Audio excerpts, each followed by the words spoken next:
The mythologist Joseph Campbell wrote, "The privilege of a lifetime is being who you are."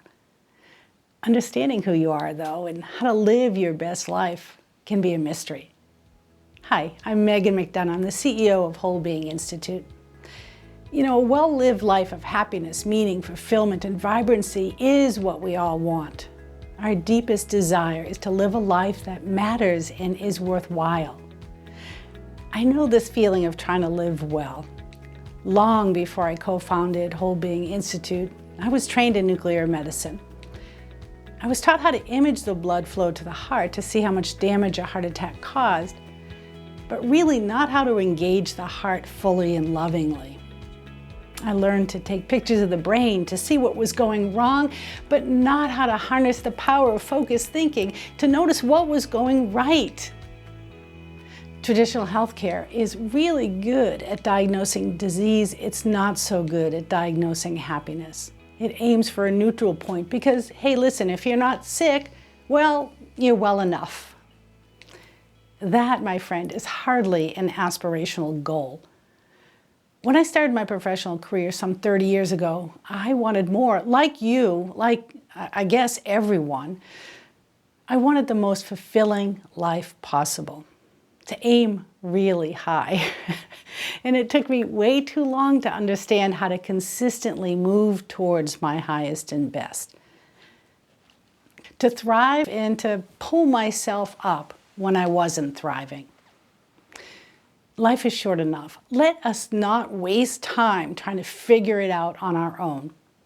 Really, you and I are lucky. We live in a time when science is interested in studying human flourishing. There's lots and lots of evidence-based research now about what works to live the good life, from positive psychology to behavioral sciences to neurobiology. Using an evidence-based approach, it really shortens our learning curve. We can squeeze more out of this precious life sooner. And that's a good thing.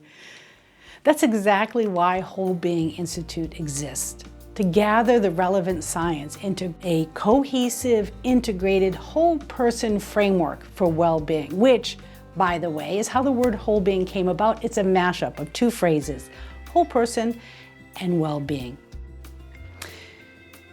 Here's the 30,000-foot view of whole-being. Are you ready? SPIRE. SPIRE is an acronym. The letters stand for the 5 perspectives for the most well-rounded view of flourishing. S stands for spiritual, P for physical, I for intellectual, R for relational, and E for emotional. Of course, just knowing what SPIRE stands for, that's not enough. There's more to it than meets the eye. In the next video, I'll dive deeper, giving you the 2 evidence-based principles that support each aspect of SPIRE. Plus, you'll get a free workbook because ultimately, you want to apply that framework in your own personal and professional life. Before we end, though, I want to leave you with a story. I want to introduce you to Donna Miller. Donna is a graduate of our foundational course. She runs a nonprofit that teaches parenting skills that aims to break the cycle of child abuse. How important is that? Donna says, I stayed with the whole-being approach long enough to model it and use it at work. I am transforming myself, my board of directors, the staff, and most importantly, the parents. We've gone from fault-finding to benefit-finding. Our language is strength-based, motivating change beyond a diagnosis. Isn't that great?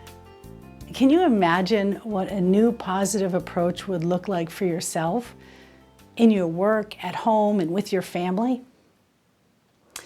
With the whole-being framework, you get to assemble the SPIRE parts so it works for the whole you. You're in the driver's seat, and that's empowering.